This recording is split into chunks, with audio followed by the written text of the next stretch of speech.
ഈ വീഡിയോ കണ്ടിട്ട് കാട്ടാനയെ തുരത്താൻ പന്തം കൊളുത്തി പോകുന്നവരാണെന്ന് നിങ്ങൾ കരുതിയാൽ നിങ്ങൾക്ക് തെറ്റി. ഇത് കൊറോണയെ തുരത്താൻ മധ്യപ്രദേശിലെ ജനങ്ങൾ പന്തം കൊളുത്തി ഓടുന്നതാണ്. മധ്യപ്രദേശിലെ അഗർമാൾവ ജില്ലയിലെ ഗ്രാമത്തിലെ ആളുകളാണ് ഓടു കൊറോണ ഓട് എന്ന് ആർത്ത് വിളിച്ചുകൊണ്ട് കൊറോണയെ തുരത്താനായി പന്തം കത്തിച്ചോടിയത്. ഇതിന്റെ വീഡിയോ സോഷ്യൽ മീഡിയയിൽ വ്യാപകമായി പ്രചരിക്കുന്നുണ്ട്.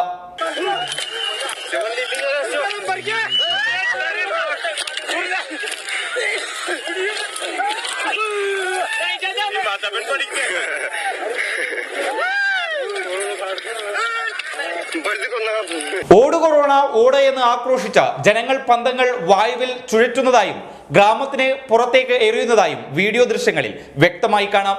കഴിഞ്ഞ വർഷം കൊറോണ വൻ പ്രതിസന്ധി സൃഷ്ടിച്ച സാഹചര്യത്തിൽ കേന്ദ്രമന്ത്രി രാംദാസ് അത്താവാല ഗോ കൊറോണ ഗോ എന്ന മന്ത്രം ജപിക്കാൻ ആവശ്യപ്പെട്ടിരുന്നു. ലോകം മുഴുവൻ ഈ മന്ത്രത്തിൽ വിശ്വസിച്ചു എന്നായിരുന്നു മന്ത്രിയുടെ അന്നത്തെ അവകാശവാദം.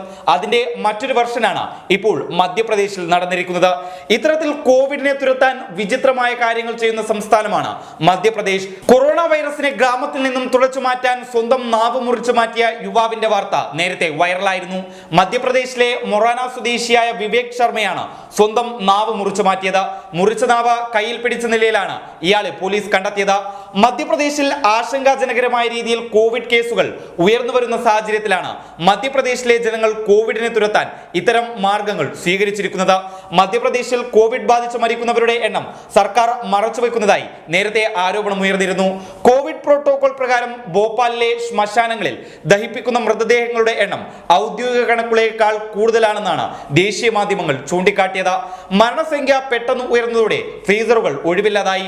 ഭോപ്പാലിലുള്ള ദഡ്പാട പൊതുശ്മശാനത്തിൽ മൃതദേഹങ്ങൾ വരിവരിയായി ദഹിപ്പിക്കുന്ന കാഴ്ച സമൂഹ മാധ്യമങ്ങളിൽ വ്യാപകമായി പ്രചരിച്ചിരുന്നു. ദഡ്പാണ്ട ശ്മശാനത്തിന് മുമ്പിലെ റോഡിൽ ആംബുലൻസിൽ വരിവരിയായി നിൽക്കുന്ന കാഴ്ചയും സമൂഹ മാധ്യമങ്ങളിൽ വൈറലായി. നേരത്തെ 5 മുതൽ 10 വരെ മൃതദേഹങ്ങൾ ദഹിപ്പിച്ചിരുന്ന ഭോപ്പാലിലെ ശ്മശാനങ്ങളിൽ 40 വരെ മൃതദേഹങ്ങളാണ് ദിനം പ്രതി ദഹിപ്പിക്കുന്നത്.